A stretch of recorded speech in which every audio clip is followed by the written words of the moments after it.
Hi everyone. Thank you for joining us for an overview of the Montana Historic Preservation Grant Program. This webinar will walk you through the program guidelines, application process, and frequently asked questions. We encourage all prospective applicants to contact the MHPG program team with any program or project questions before applying and look forward to hearing about your project. In the most recent legislative session, SB 338 created a new Historic Preservation Grant Program. This new program is funded through an increase in the bed tax, creating new grant dollars to support the preservation of Montana's important historic sites, history museums, and historical societies. This provides an unprecedented resource in the state to catalyze historic property renovations and better preserve Montana's unique history and heritage. This is an ongoing program with a grant cycle every 2 years and awards made as part of the legislative session. The Montana Historic Preservation Grant Program is a state-funded program created in 2019 as a result of Senate Bill 338, Sections 1 through 17. It was designed to support public or private entities with the preservation of historic sites, historical societies, or history museums through grant funding and demonstrating the economic impact of historical resources throughout the state. The program provides the opportunity to stimulate economic development, community revitalization, and statewide tourism through increased investment, job creation or retention, business expansion, and local tax-based growth. The program coordinates with the wider historic preservation technical assistance available and utilizes diversity of funds to address both the financial and preservation gaps of projects. Program funding invests in the critical point to help projects move forward, catalyzing local revitalization and economic growth. Such projects have greater spillover effects, to support economic development, tourism, and enhancing the sense of place that makes each Montana community a great place to live and visit. The program is designed to support a diversity of activities and historic resources. Historic preservation grants can be used to leverage additional funding resources and tax credits, and the funding is expected to better position historic sites and museums for success all across the state, address critical needs, and provide the financial catalyst to unlock the economic and heritage potential of Montana's historic resources. Any private or public entity is eligible to apply. This includes governmental entities, local, state, and tribal governments, nonprofits, businesses, and individuals. Private individuals must apply through a fiscal agent, which can be either a nonprofit or a local government. As with other state-funded grants, tribal governments will need to sign a waiver of sovereign immunity for the scope of the project if awarded funds. So please note, the waiver of sovereign immunity only covers the specific scope of work of the project and will need to be completed after funds are awarded after the next legislative session. So you don't have to have that completed by the time you apply. We encourage all tribal government applicants to contact Commerce staff with any questions or to discuss this process in greater detail.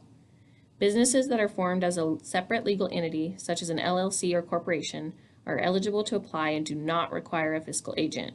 The same is true for quasi-governmental organizations, such as schools or fire districts. Remember, a local history museum should apply as a nonprofit organization or through an affiliated governing unit rather than as an executive director or board member as an individual. Match is not required for nonprofits and governmental entities, but may increase the competitiveness of an application. A minimum match of 25% of the total project cost is required for all for-profit applicants. For-profit applicants do not need to secure match before applying. However, documentation of match will be required after the awards are made. In-kind donations are not considered eligible match for this grant program. Additionally, our website, the Community Development Division's website, has information regarding other funding sources that may be a better fit or complement the MHPG program. Please feel free to contact our staff anytime to discuss these options. Eligible applicants can apply to complete projects or activities for the preservation of historic sites, historical societies, or history museums, including internal or external brick and mortar improvements that will address infrastructure, building renovation, maintenance, or building code issues, improvements that will enhance security, climate control, or fire protection, and projects with a total cost over $50,000 may use up to 10% of grant funding for planning and/or grant administration costs that are directly related to the preservation activities listed above. Projects involving historical museums must directly support the preservation of historic artifacts or collections. Projects can involve building improvements and new construction if the activity is needed to better preserve a historic resource. To go into a little more detail about what constitutes a historic site for the purposes of this grant program, historic sites will be considered eligible if one of the below criteria is met. A structure or site is listed on the national, state, or local historic registry. B, a structure or site contributes to a historic district. Or C, a structure is more than 50 years old and has documented significance to the history of a Montana community or region. And just to reiterate, to be eligible, you only have to meet one of the below criteria. For A, suitable documentation of this could just include the registry paperwork for the listing. Similar to B, it would be the registry paperwork that pertains to that specific structure or site. And for C, suitable documentation could include a letter of support from the local preservation commission or preservation officer. The narrative answers in your application should demonstrate the project's eligibility as well. Considering these criteria, in addition to a history museum or historical society, a historic theater, hotel, school, courthouse, or downtown retail or mixed-use property would be eligible. Eligible applicants may apply for funding up to $500,000 per eligible project. Only one application per project is permitted each application cycle. This does not preclude an application for a subsequent phase in the next application cycle. Total available funding is derived from the tax collections allocated in 15, 68, 820, 3B, and 4C, and deposited into the Historic Preservation Grant account and further carried out according to the guidance established in Senate Bill 338. And just as a reminder, a 25% match is required for all for-profit applicants.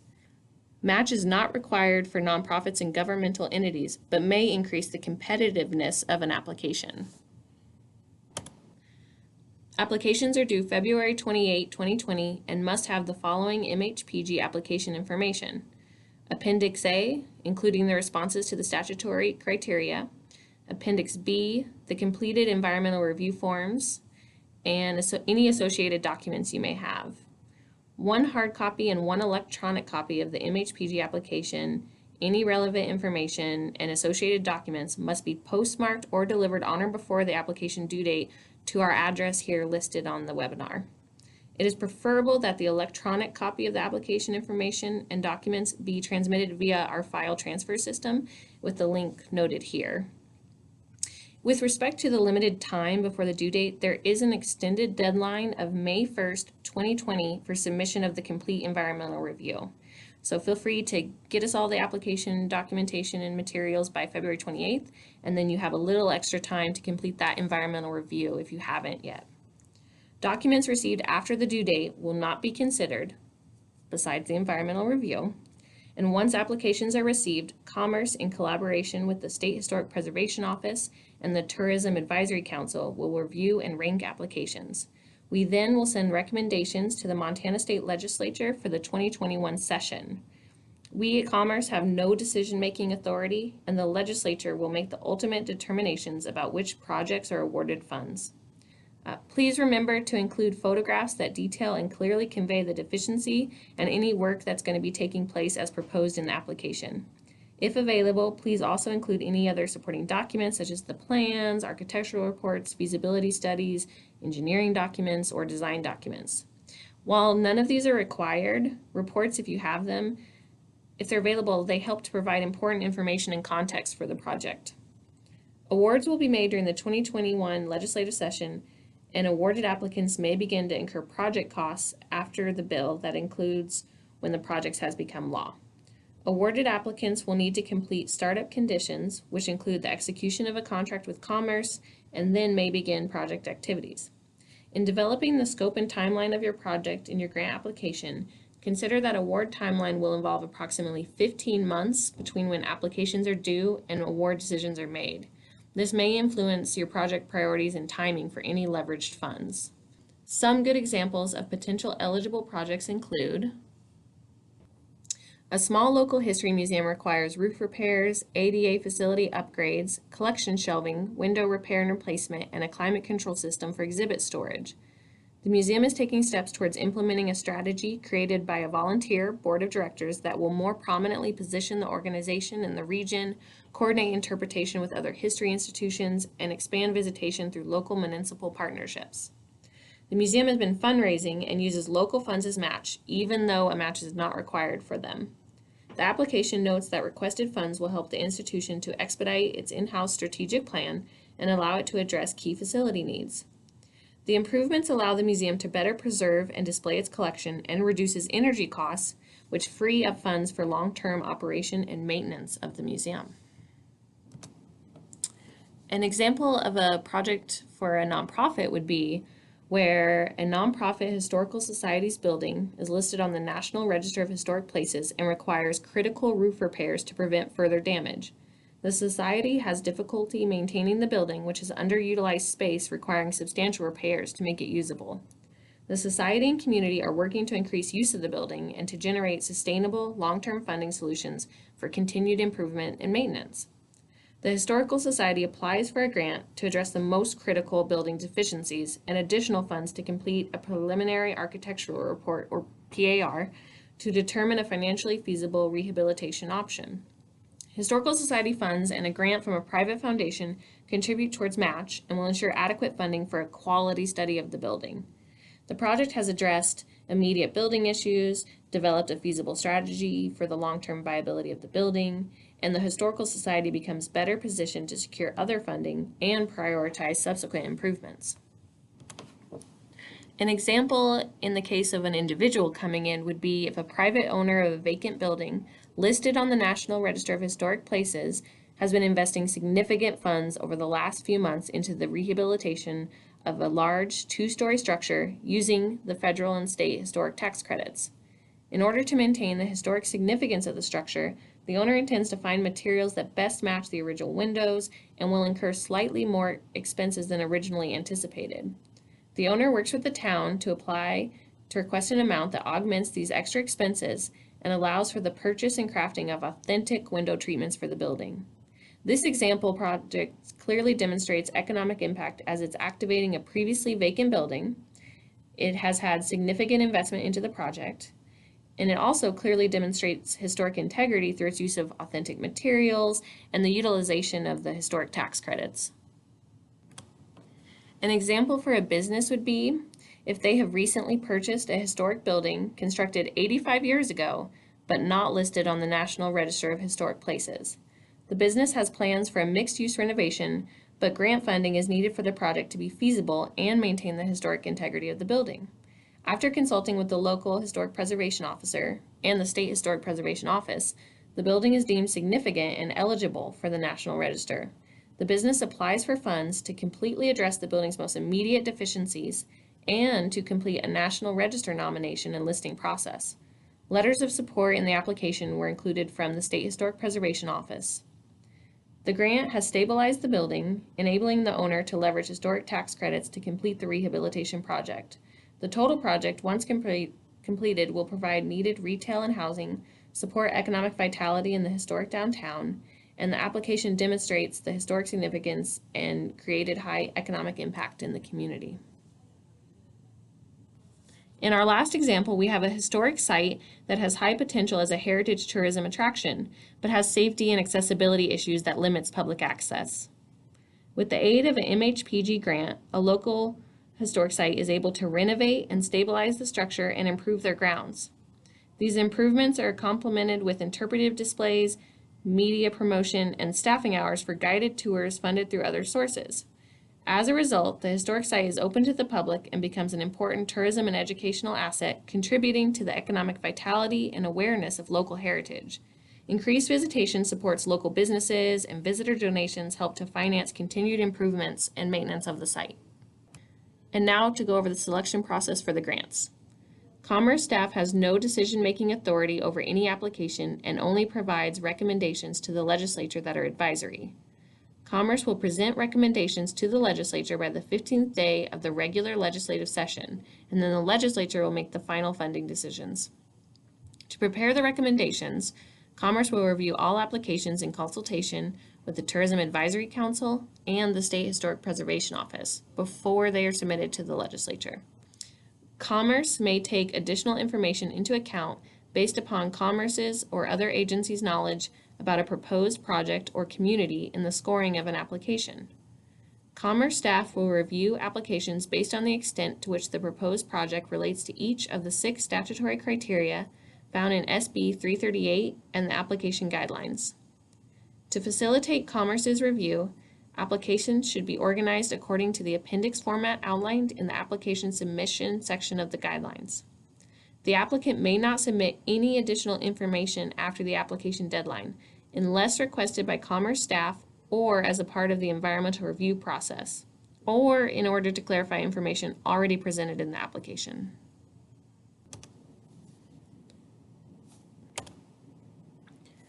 Grant applications will be reviewed and ranked based on 6 criteria as outlined in the MHPG application guidelines. In responding to these criteria, consider how your proposed project will enhance the preservation and awareness of the historic resource, and how the project will improve the impact of the historic resource on the community, region, and state. Demonstrate that the proposed project will support the sustained maintenance and operation of the historic resource, and how it will facilitate continued improvements. Applications will receive an aggregated score based on their strengths in each criteria. A lower score in one criteria in an otherwise strong application does not mean that the proposed project is not competitive. Let's go through the statutory criteria now. A, the degree to which the project supports economic stimulus or economic activity, including job creation and work creation for Montana contractors and service workers. Applications that can demonstrate benefit to Montana contractors and businesses may score higher. Consider the local impact while the project is being completed. B, the degree to which the project activity can demonstrate the purpose and need of the project. This includes whether it provides features that establish or enhance security, climate control, or fire protection for museums, or address infrastructure, maintenance, or building code issues for museums, historical societies, or historic sites. Describe why funds are needed and why the project is a priority. What will the project enable you to do that will better position the historic resource? Consider improvements which will reduce operating costs, allow for increased revenue, and avoid costly future repairs. C, the degree to which timing of the project can be completed without delay, including access to matching funds and approval of permits if needed. Demonstrate that once awarded, the project can move forward. The availability of all necessary funds is very important.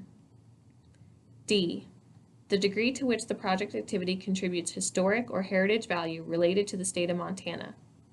For this one, demonstrate the historic significance of the site or collection and demonstrate how the proposed project would enhance that significance. Will the project improve access and awareness? Will it increase visitation? Will the project preserve important features and support long-term goals? E, the degree to which the applicant demonstrates a successful track record or experience of the organization directing the project. So in this example, just list any history of successful projects and why the organization, individual, or entity would be able to carry out this project effectively. F, the degree to which the project's expected ongoing economic benefit to the state as a result of the project completion. So consider improvements which will increase access and use of the historic resource, activate unused spaces, increase accessibility, safety improvements, improved interpretation content and artifact display, improved net operating position, improvements to increase visitation, enable increased use such as events or activating unused space, and improvements to reduce operating costs such as window restoration, heating system upgrades, and energy efficiency updates. MHPG projects are a state action subject to the Montana Environmental Policy Act, or MEPA. MEPA specifies 3 different levels of environmental review based on the significance of the potential impacts.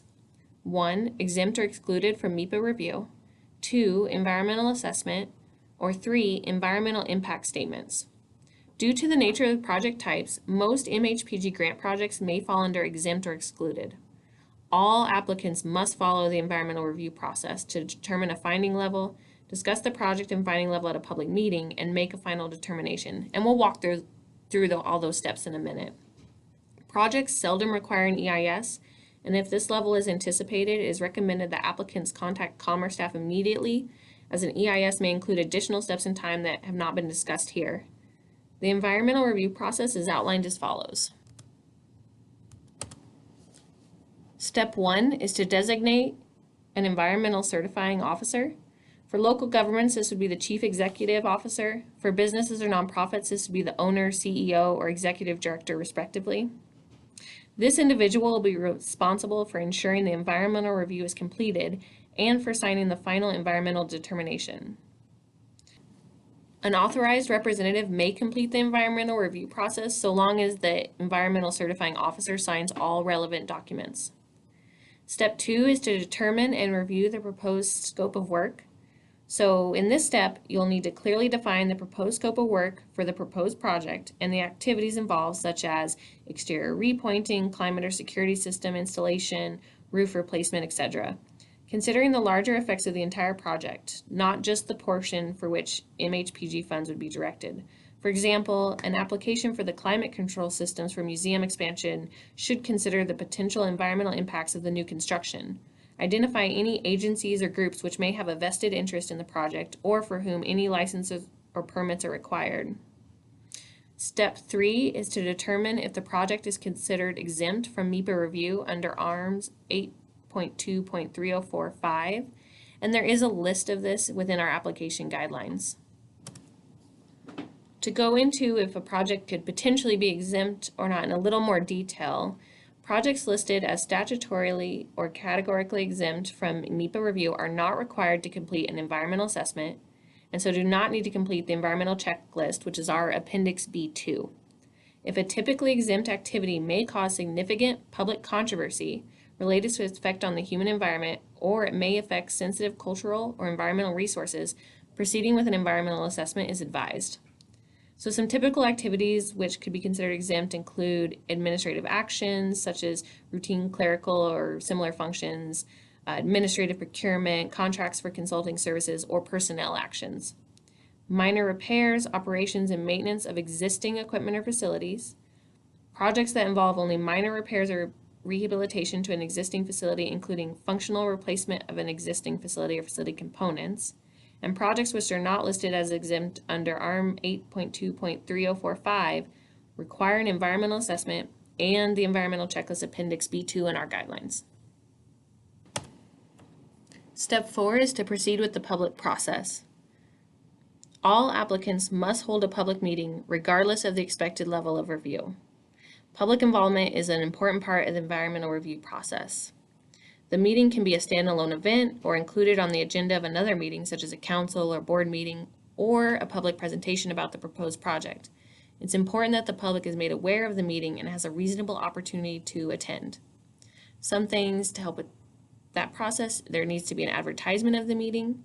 When advertising for a public meeting, applicants should follow their standard processes for engaging the public, and they should make every effort to ensure the public is made aware of the meeting. Posting on Facebook, on the applicant's website, and placing ads in the local paper are all ways of ensuring the public is made aware of the meeting. We do have a sample ad provided in our Appendix B. Advertisement should include a description of the project and reason for the meeting, the name of the applicant, the time and location of the meeting, and it should at least be posted 48 to 72 hours in advance. Meetings should be held at a time and place that facilitates public participation. Holding the meeting at the proposed project site when feasible or at publicly accessible locations such as the library, city hall, or county courthouse is encouraged. During the meeting, provide an overview of the proposed project, alternatives, and the preliminary environmental finding. Accept and record all attendance and all public comments regarding the project environmental process. Respond to any comments which can be easily addressed within the meeting time frame. Including a break within the meeting agenda to allow time to develop responses is suggested. Finally, make a final environmental determination. If, after public comment, additional time to respond to comments is needed, or that an environmental assessment is needed, proceed accordingly and schedule a second public meeting. Take meeting minutes to record all comments and items discussed. If comments cannot be easily addressed within the public meeting, allow time to respond to comments and schedule a second public meeting. Some public comments may lead to changes to the proposed project to mitigate adverse effects or improve the project. At this second meeting, respond to all comments from the previous meeting and repeat the public process. In some cases, a project which was initially thought to be exempt but does not meet that determination will require completing an environmental assessment to fully address public comments and concerns. This typically happens when the preliminary determination is not in line with the full scope of the project or when there is significant public controversy over the proposed project. Okay, so here we have a flowchart that is available on our website, and it's kind of just walking you through the environmental review process for the grant. So starting at the top, step 1, everyone has to designate an environmental certifying officer. Step 2, everyone has to determine and review the proposed scope of work. Step 3, everyone has to determine if the proposed project classifies as exempt under ARM 8.2.304.5. If the answer is yes, your project is exempt, you would move down on the right here. You would proceed with public process. During the public process, do public comments or any public controversy necessitate further review of the project? If you don't receive any public comments or there's no controversy, the answer would be no, and you would move to step 5, make the final environmental determination, complete the environmental review form, Appendix B1.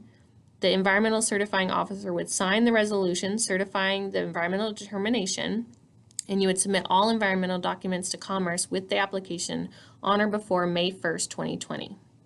Now, going up to that public process step again, if the answer was yes, do the public comments necessitate changing determination from exempt to EA? So either the comments are able to be easily addressed, and the answer is no, and you hold an additional public meeting to respond to the comments received, and then go back and repeat the public process. And then it would go yes or no. So at that point, yes, you would circle back and hold another public comment, or no, down the list. If the answer was to the do public comments necessitate changing determination from exempt to EA is yes, and there needs to be further studies and reviews done for the project, you would go up and complete an environmental assessment, the environmental checklist, Appendix B2, and then proceed with the public process. Now, if we start back up at the top here where it says step 3, determine if the proposed project classifies as exempt, and your answer is immediately no, well then you go straight into creating the environmental assessment, completing the environmental checklist B2, and proceeding with the public process lines. And if anytime there's any questions, feel free to give us a call here at Commerce and we can help work through this process. So now that we've gone through the flow chart, we're going to be talking about the steps 5 through 8. So step 5, once the environmental process is complete and any relevant public comments are addressed, you'd want to make a final environmental determination of the proposed project's level of review. For MHPG projects, the level will typically be exempt or environmental assessment. If after completing an EA, the project is likely to require preparing an environmental impact statement, consult Commerce staff immediately. The need for an EIS is very unlikely with MHPG projects. Then we move to step 6, complete the environmental review form, which is our Appendix B1. The environmental review form will provide a summary of the proposed project, the environmental determination level, and detail the public process that was followed to arrive at the final determination. The form must be signed by the environmental certifying official. An authorized representative may assist in completing the form and environmental review, in which case both the representative and ECO should sign the environmental review form. Step 7. In addition to the environmental review form, applicants must sign a resolution certifying the final environmental determination. The ECO must sign the resolution. Sample resolutions for governmental and non-governmental applicants are available on our MHPG program website for both exempt and environmental assessment determinations. Step 8. Submit the completed environmental review to Commerce. All documents should be submitted with the MHPG application, but if additional time is needed to complete the public process and review, applicants have until May 1st, 2020 to submit everything. The complete environmental review must include the environmental review form B1, the resolution to accept the determination, documentation of the public process including meeting minutes, supporting environmental documentation, and if you had to do an environmental assessment, the environmental review checklist Appendix B2. All the sample documents are available on the MHPG website for use, And please note we have samples for both governmental and non-governmental entities. All necessary environmental review of the proposed project is recommended to be completed prior to submission of the application for grant funding. Commerce will accept applications on February 28, 2020 without a completed environmental review process, as long as the applicant submits the documentation of the completion of the environmental review process by May 1st, 2020, giving a little leeway there for everyone to get that completed. Applicants who are awarded funds must complete startup conditions, which includes the execution of a contract with Commerce, and will be required to follow applicable state regulations and processes. For the purposes of this webinar, we will not delve into grant administration, but further details can be found in the MHPG Administration Manual on our Commerce website. Additionally, we will be providing a grant administration webinar at a future date for awarded projects. MHPG grantees should be prepared to provide information to the department about how they intend to procure grant administration, professional services, and construction services, in accordance with applicable procurement laws, including but not limited to the list of vendors to be solicited, a copy of any advertisements, a copy of the request for proposals, or any information detailing the scope of work if price is the only consideration. To help provide financial support for compliance with state procurement laws and manage a project, applicants whose projects are over $50,000 are eligible to include 10% of the MHPG funds requested towards the administration of the project. This means a smaller museum or organization could obtain funds that address facility needs and also obtain the administrative support to manage the grant funds. To learn more about this new funding opportunity, please visit the Commerce Historic Preservation Grant Program website and feel free to contact anyone on our team. For general questions regarding historic preservation, and particularly for any questions regarding historic tax credits, please contact the State Historic Preservation Office. SHPO and Commerce are both here as resources to help projects succeed to unlock the potential of Montana's treasured historic resources. Now we're going to talk about some frequently asked questions that weren't addressed earlier in the webinar. The Montana Historic Preservation Grant Program launched in January, and we've been working with partners to help spread the word about this exciting new opportunity. We've been responding to a large degree of inquiries from prospective applicants from across the state and encourage all those exploring the program and considering submitting an application to contact our team to discuss the details of your project and to answer any questions you have. Our first question here is, can MHPG funds be used for operations? And the answer to that is operational expenses are not eligible for funding. Our second question, can an applicant apply for more than one grant? The answer to that is yes. Multiple applications can be submitted by one applicant for different projects, but multiple applicants cannot apply for the same project. For example, a local government might apply for needed improvements to multiple historic buildings, but may not apply for multiple grants for a single building. Similarly, a nonprofit and business cannot both submit applications for the same building or historic site. Question 3, when will funds be available? Awards will be made during the 2021 legislative session. Once the legislature passes the bill, it is then submitted to the governor for signature to become effective. The date that the bill becomes effective will be the official award date. After this date, grantees may incur reimbursable project costs. Activity before this date cannot be reimbursed with MHPG funds.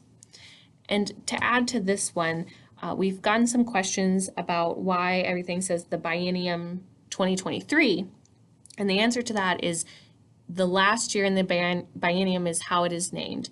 So for the 2021 legislative session, it's the 2023 biennium, and then for the 2023 legislative session, it would be the 2025 biennium. So just to note that as well. Next question. This grant program is reimbursement. Does that mean grantees have to raise the full amount up front? Program reimbursement grants will not require funds up front.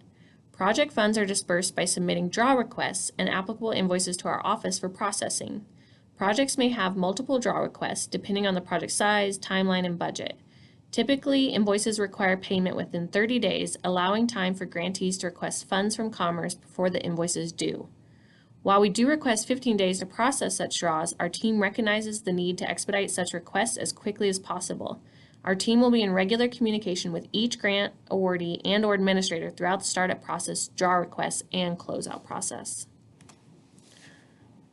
Another question here, is an organizational application required to have a strategic plan, operational plan, or fully audited financials?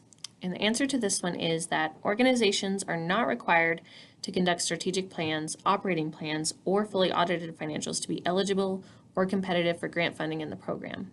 As part of the application process, providing such materials when available helps to set the context of the institution and the project.